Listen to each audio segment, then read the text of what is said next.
Tuned into the boom room, the livest show in fantasy. Yeah.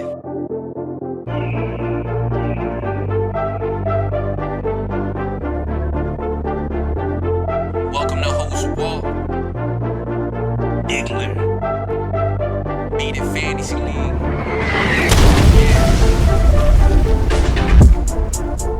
Welcome to the boom room, had to get in tune, rocking with the best.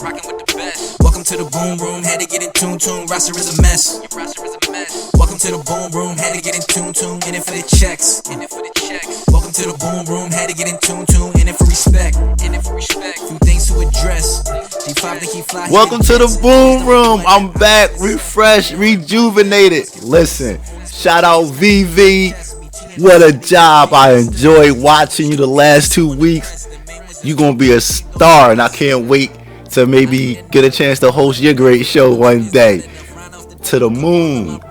Now, having said that, let's get into the recap. First up, the Cousin Bowl. Negro versus Body Bag. Wasn't really that much chatter about the game this week. Kind of flew under the radar. We see why. Listen, Jalen Hurts, Chuba Hubbard, and the Bills defense outscored Body Bag by themselves, who had his lowest output of the season. Man, now is not the time to start going south, Body Bag. Good win, Negro. Next up, it's the Higher Power versus Return of the Jedi. I think we're going to be sensing a theme here. The Eagles defense and Bijan were almost enough to take care of the Jedi, who continue to struggle to score. I'm going to have to go to the record books to see if somebody scored this little amount of points with this good of a record. I guess it's like what happens in reverse. You know, we always look at the team that scores a bunch of points but always loses, but we never look at the team that doesn't score that much and always wins. Now on 2, the game I was most looking forward to. The Legends, the Jabronis, 2 of the big dogs in the league getting it on. But listen, the Legends put him away on Thursday night. 50 from Joey Cool, and he wasn't really threatening the whole game. This wasn't the champ's best performance. Back to the drawing board. The Legends look like they're catching some momentum. Now on 2, TNT versus Machiavellians, and what I thought was the most exciting game of the week. Listen, Machiavellians quarterback Brock 32, Connor 23, White 19, St. Brown 18, Puka 18. They came to play with their season on the line, but Chase was on the case. 60 on Thursday. Are you kidding me? Helped lead TNT to a much needed victory. That's why you take Chase in the first round. I don't know how 9 people passed on him, but good looking. Boom. Now on 2, El Cagino's versus Whipping That Ass. In the most competitive game of the week, it came down to Monday night. Cagino's needed 6 points to knock off Whipping That Ass, and he had his number 1 pick, but Tyreek Hill hadn't scored a touchdown in over 7 weeks. And we was getting late in the game, and he still was losing. They on the 1-yard line, they being the Dolphins. And they threw it to Tyreek. Touchdown. Big win for Cagino's. Keeps his slight playoff hopes alive. Tough loss for Whipping That Ass. I think he's going to be questioning playing the Bengals defense. That move might have huge ramifications. Now on 2, the game of the week. G5, the Arizona Ryan. Yeah, this is about as much excitement as I could muster up for this game. Lamar Jackson was the only person to score over 17 points in the game. He had 48 of G5s. Ready for this? Grand total 112, which was still enough to beat Arizona Ryan, who just blew a golden opportunity. More on that later. G5 with a much needed victory, and don't look now, he's only 1 game out of the division lead.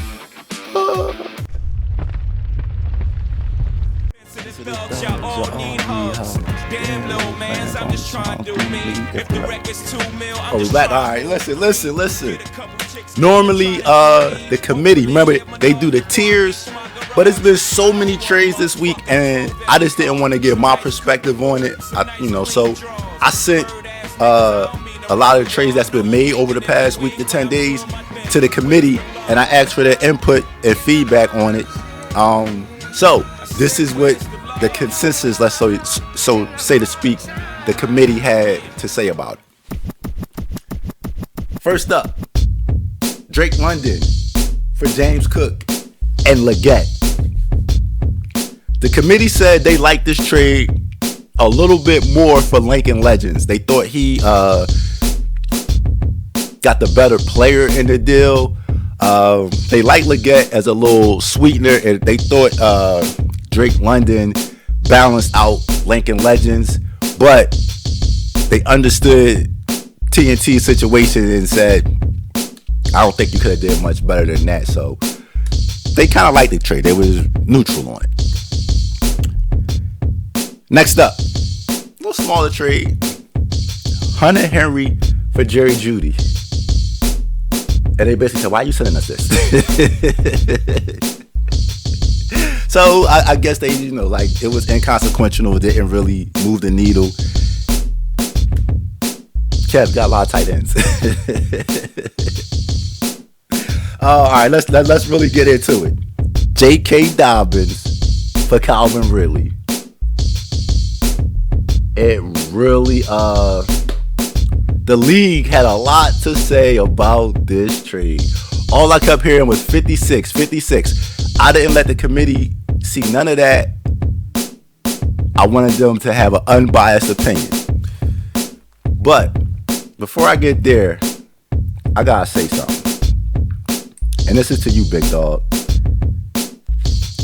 Let me get it out. Bang. I should have been better prepared. I apologize. Bear with me. Okay. So, I don't care about what the trolls say, what the people, whatever. But there's a couple big dogs in this league who, when they talk, I listen. I hear it. So this at you, Legends. On the trade, you said, veto on that trade. Have not seen a trade this lopsided since Hurts got traded for Geno Smith. Hope Jabroni's got a draft pick or cash considerations. Waiting for Adam Schefter to drop the rest of the deal. Big dog, that hurt it. Because I honestly, and like I said, I don't care about the trolls. You and whooping that ass, I thought y'all was going to look at that trade and see it for what it really was and be like, yo, Jabroni's finally got the better of that deal. Because when the trolls is on here talking, this is why I don't pay them no attention, right? There's no mention of Gus Edwards, who's been out for a few weeks. So everybody who's saying he's a 3-down running back, that's just letting me know you're not paying no attention. And if you was, Gus Edwards just came back this last week, and J.K. Dobbins was on the field 15% less of the time that he was before he was hurt. So that told me right there, he's not a 3-down running back. That's number one. Number two, as I explained on the smack board, Hopkins is gone. Ridley is the unquestionable best player on the offense. He bitched a few weeks ago about not getting the ball, and they paid him big money in free agency. And to say that, and then it turns out, Ridley, since they traded D. Hopkins, is wide receiver 3.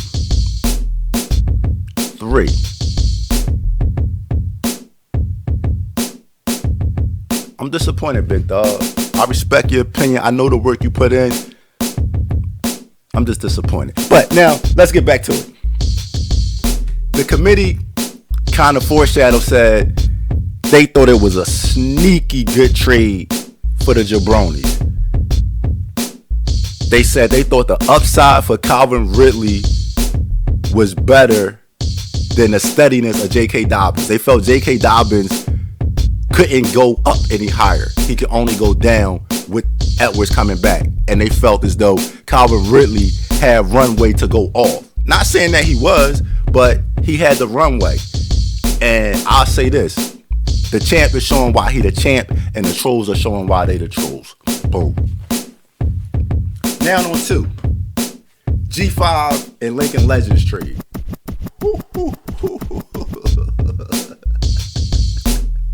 So let me get it. He traded Taji Spears, AJ Brown, Vidal Sassoon, Jalen Coker for Darnell Mooney, Cedric the Entertainer, Najee Harris, and Jalen Warren. And the committee to a man was like, what else? Like, are you missing a player in this trade? Like, it was like, it's AJ Brown, and then the drop off to the next player is so dramatic, right? And the committee said this. They didn't understand. They would have liked the trade better for G5 if he would have came away with the Titans backfield instead of Pittsburgh backfield. They didn't understand how you didn't get Pollard and Spears instead of Pittsburgh's backfield. And then I showed them all the stuff that you said about the Ridley trade, and it's like, oh, it makes sense. Okay, this guy don't know what he doing and shit. So, yeah, they just thought that you didn't get nearly the value that you should have got for AJ Brown. They said this was a no-brainer for the Legends, and based off the 2 trades that he made, he looks like the team to beat. Just telling you what they said. Last trade I'm gonna get into is Nick Chubb for Deontay Johnson. Right now, I would have thought all the hate that the Ridley for J.K. Dobbins trade got would have been this trade. Because let me get it right. Every down running back for a number 2, 3 receiver. Legends, crickets. G5, crickets. Everybody else, crickets. But Ridley for Dobbins is the family discount, and you get it. But that's the league we live in. Boom. We back. Listen, I got a surprise for all the viewers out there. I know I was gone for 2 weeks. So here it is. Y'all ready?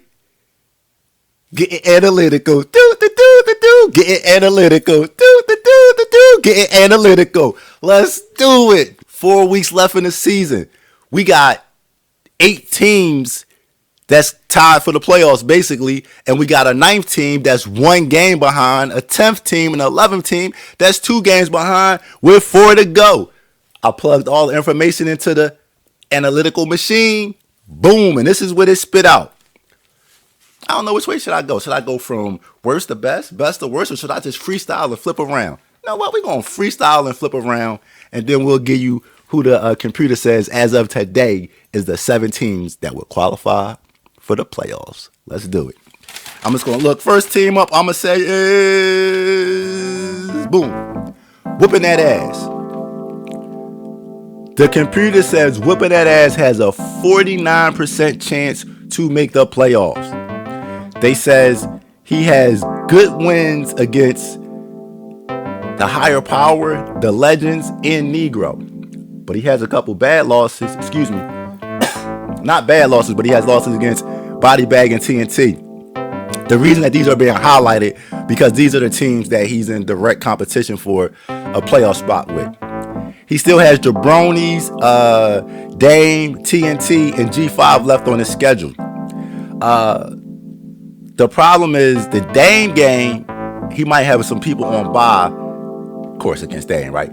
That is going to put that game in jeopardy. The Jabronis TNT games, right now, he's a slight underdog. So, can he get 3 out of those 4? The computer leaning... kind of no, because it's saying 49%. Who's up next? Let's go. Return of the Jedi. 50% actually a percentage point higher than whipping that ass. So the computer is putting Return of the Jedi in front of whipping that ass.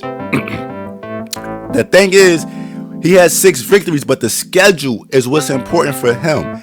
He has Arizona Rhine, he has whipping that ass with players on bye, and he has Machiavellians. So Machiavellians and Arizona are not 2 teams that are scoring a lot. So he's actually favored in those games. His last game is against Lincoln Legends, but it may not come down to that.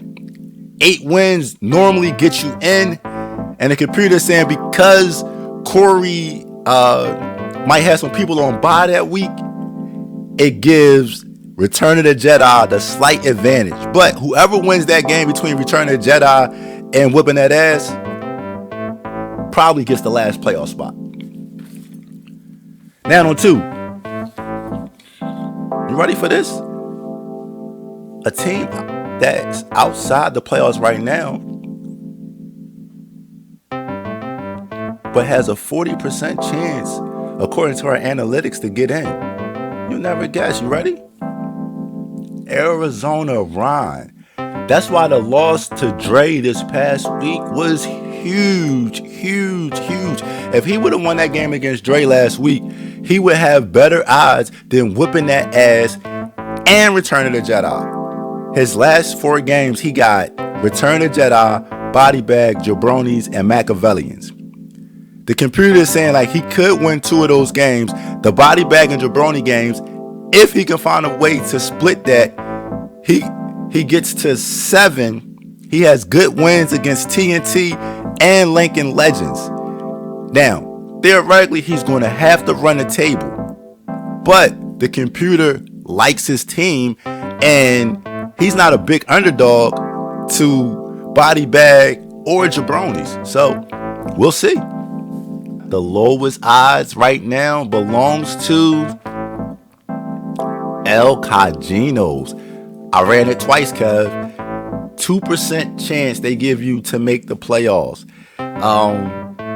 Your schedule is downright brutal. You get Lincoln Legends, then you get Negro, then you get the Higher Power, then you get TNT. The only reason they said that you're not at like a 0.1 is you got 2 good wins, one against Body Bag and one against whipping that ass. So if somehow you can pull upsets in 3 of these games, you will have tiebreakers against other teams that's fighting for the playoff spots. But it's saying like you're a big underdog in these next 4 games. I'm pulling for you. Yeah. Let's see. Let's go to Jabronis. Right now, the computer gives the Jabronis a 67% chance to make the playoffs. Their next 4 games against whipping that ass, TNT, Arizona Rhine, and Negro. Jabroni has some bad losses against teams that he's going to be fighting against. He's lost to the Legends. He's lost to the Higher Power twice. He's going to need the Higher Power to just win the division. So I don't think that's going to hurt him too much, because either the Higher Power is going to win a division or he's going to win a division. So he catches a break where the higher power tiebreakers are not going to come back to hurt him. So that's what elevates his score a little bit. But he has some buys coming up over these next 4 weeks that could hurt him and really doesn't give him a good chance to win a division. And he's going to be fighting, according to the analytics, for that 6-7 seed. Now on 2, Negro. The computer gives Negro a 62% chance to make the playoffs. He has Machiavellians, Cajinos, Lincoln Legends, and Jabronis. The computer says even though he's tied for the best record, he will not end up there. He still has Derrick Henry on a bye, and the computer really doesn't like his wide receivers and think he's going to be at a big disadvantage at wide receiver in these last 4 weeks. He's still scheduled to get in, but he's going to have to sweat it, according to the computer. Now on 2, TNT.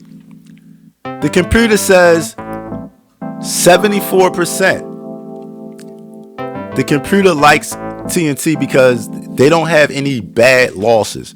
However, the schedule is very interesting for them. They get body bag, jabronis, whipping that ass, Kajinos. They're slight favorites in 3 of those games. They're a slight underdog to body bag this week, but the computer says if they beat body bag this week, they will have the 3rd best odds to end up the number 1 seed. I like this computer. Oh. Now on 2, the higher power. The computer gives the higher power a 96% chance to make the playoffs. He ends the season with G5, Machiavellians, El Cajinos, and Body Bag. The first 3, he's huge favorites in those games. And the way it's setting up right now, it could be him and Body Bag playing for the number 1 seed. Man, ain't that what the committee said a few weeks ago? Man, look at the committee. Y'all hating on my committee and shit. But yeah, he has a 96% chance. So really, yeah, I can't see how he falls out. I mean, he's in the catbird seat. And last but not least, Lincoln Legends. The computer gives the Legends a 98% chance to make the playoffs. He finishes up with this. Ready? El Cajinos, G5, Negro, and Dame.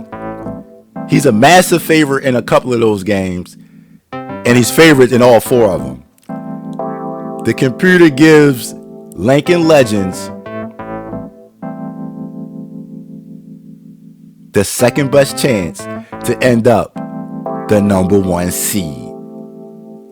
Crazy, right? Next up, Body Bag. The computer gives Body Bag a 93% chance to make the playoffs. He has good wins already against the Legends, Jabronis, and whipping that ass. I don't think anybody has as an impressive resume against the good teams as he does. Next up, he has TNT, Ron, G5, and a higher power. A victory over TNT basically gets him in. If he beats TNT, he would just need to win one of the last 3 to clinch a playoff spot and be done with it, because he would have knocked off everybody in TNT's division except for Negro, and that would be enough. And with Ron and G5, he would be favorite in that game. So Body Bag is a big 93% favorite to make the playoffs. Next up, G5. The computer gives him a 15% chance to make the playoffs. I thought that number was a little low, being as though he already banked 5 wins, and technically he still can get to 9. But the computer says his schedule is brutal. He still has a higher power. He still has Lincoln Legends. He still has Body Bag, and he ends with whipping that ass. All teams with better records than him. But he gets to play them head to head, so you can't ask for anything more. The computer also downgraded him. Before the trade, he was at 19%. The trade dropped him down 4%. The computer said they liked A.J. Brown and the replacement level players over what he brought back. But we'll see. Next up, Machiavellians. I know y'all thinking he made the list, but yes, he right now sits at 4%. And his hope is, the computer says, he would need his division to stay the same and he can run them down, because his division record still gives him the only opportunity to make the playoffs is for his division guys to stay where they're at and him to go catch them. So the computer gives Machiavellians a 4% chance of making a dance.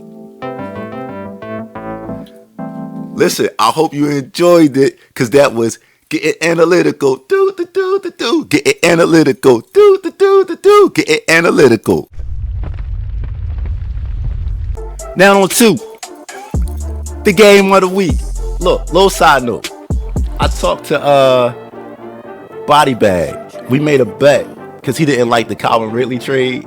He thought he was talking Josh Downs up. So we bet $50 from the time of the trade to the end of our season who would score more points, Josh Downs or Calvin Ridley. So with that being the backdrop, the game of the week, TNT versus Body Bag. It's a bean on the game. Holla at me, man. Boom.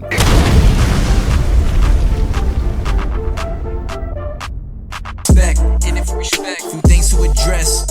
D5 think he fly, he the Jets. Always number one, now opposite is Seth. Put JR in Body Bag, I must confess. Some owners play checkers, Kajinos play chess. Me, T and do really like Clay, Dre, and Steph. Don't do too much talking, they still wanna press. The main ones that's talking, they team don't impress.